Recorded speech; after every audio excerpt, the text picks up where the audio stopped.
अर्जुन ने श्री कृष्ण जी से पूछा कि मुझे श्रावण मास के शुक्ल पक्ष की एकादशी के महत्व के बारे में बताने की कृपा करें। तब श्री कृष्ण ने अर्जुन से कहा, हे अर्जुन, श्रावण पुत्रता एकादशी श्रावण मास की शुक्ल पक्ष की एकादशी है। इस एकादशी को पवित्रा एकादशी भी कहा जाता है।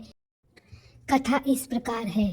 एक बार द्वापर युग के आरंभ में महेशमती नाम की एक नगरी थी। महीजीत नाम का राजा राज्य करता था, लेकिन उसे पुत्र नहीं थे, इसलिए उसे राज्य पसंद नहीं था। उसे लगता था कि अविवाहित व्यक्ति को यहाँ और परलोक दोनों दुख देते हैं। राजा ने बहुत कुछ किया, लेकिन उसे पुत्र नहीं मिला। वृद्धावस्था आती देखकर राजा ने अपने जनप्रतिनिधियों को बुलाया और कहा, हे जनता, मेरे खजाने में अन्यायपूर्वक प्राप्त धन नहीं है। मैंने कभी ब्राह्मणों और देवताओं का धन नहीं छीना। मैंने किसी दूसरे की संपत्ति भी नहीं ली, बल्कि जनता को पुत्र की तरह पालता रहा। मैं अपराधियों को बांधवों और पुत्र की तरह दंड देता रहा। राजा ने आगे कहा कि किसी से कभी घृणा नहीं की। सब लोग समान हैं। सज्जनों को मैं हर समय पूजता हूँ। मैं इस प्रकार धर्मपूर्ण राज्य करते हुए भी अपने पुत्र को नहीं मानता।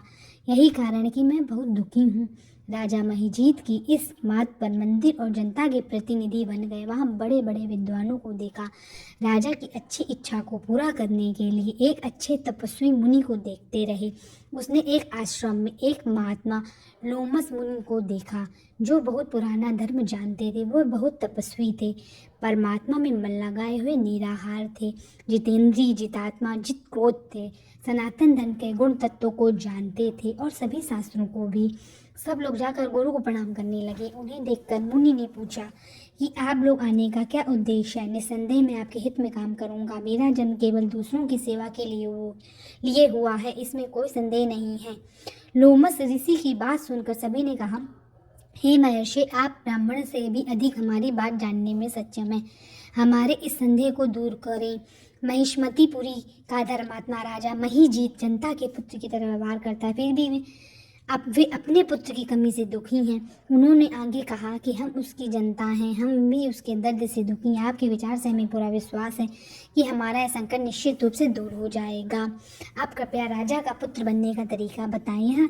सुनकर ऋषि ने थोड़ी देर के लिए नेत्र बंद किए और राजा के पूर्व जन्म की कहानी बताने लगे कि राजा पहले एक गरीब वैश्य थे। निर्धनता ने कई बुरे काम किए। यह एक गांव से दूसरे गांव में व्यापार करते थे। वह एक बार ज्येष्ठ मास के शुक्ल पक्ष की द्वादशी के दिन मध्याह्न 2 दिन से भूखा प्यासा होकर एक जलाशय पर जल पीने गया। उसी जगह एक जलती ब्याई गौ जल पी रही थी। राजा को यह दुख सहना पड़ा, क्योंकि उसने उस प्यासी गाय को जल पीते हुए हटा दिया और स्वयं जल पीने लगा। एकादशी के दिन भूखा रहने से वह राजा हुआ और प्यासी गौ को जल पीते हुए हटाने के कारण पुत्र वियोग का दर्द सहना पड़ रहा है। यह सुनते ही सब कहने लगे, हे ऋषि, शास्त्रों में पाप करने का प्रायश्चित भी बताया गया है। राजा का यह पाप किस प्रकार मिटाया जाए। लोमस मुनि ने कहा कि श्रावण शुक्ल पक्ष की एकादशी, जिसे पुत्रता एकादशी भी कहते हैं, सब लोगों को व्रत करना चाहिए और रात को जागरण करना चाहिए। इससे राजा का पूर्व जन्म का पाप नष्ट हो जाएगा और राजा को निश्चय ही पुत्र की प्राप्ति होगी। लोमस ऋषि की बात सुनकर मंत्रियों सहित सारी जनता नगर को वापस आई। जब श्रावण शुक्ल एकादशी आई तो ऋषि के आज्ञा अनुसार सबने पुत्रता एकादशी का व्रत और जागरण किया। इसके बाद राजा को द्वादशी के दिन इसका वरदान दिया गया। उस वरदान के कारण रानी ने गर्भ धारण किया और गर्भकाल पूरा होने पर उसे एक बड़ा सुंदर पुत्र हुआ। हे राजन, इसलिए इस श्रावण शुक्ल एकादशी का नाम पुत्रदा एकादशी रखा गया। संतान सुख की इच्छा पूरी करने वाले इस व्रत को अवश्य करना चाहिए। इसकी महिमा सुनने से मनुष्य सभी पापों से छुटकारा पाता है और इस दुनिया में सुख भोगता और परलोक में स्वर्ग पाता है। श्री कृष्ण ने कहा, हे पांडुनंदन, पुत्र पाने के लिए पुत्र एकादशी का उपवास करना चाहिए।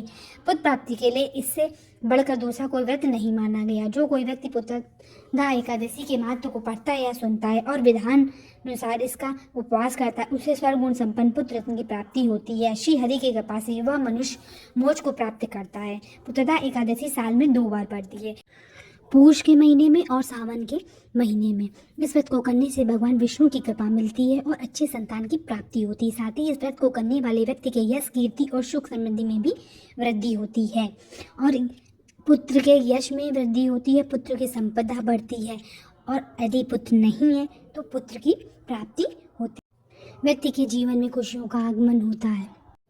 आज के दिन इस कथा को सुनने मात्र से ही सभी कष्ट दूर होते हैं और जीवन में खुशियों की वृद्धि होती है। धन्यवाद। राधे राधे।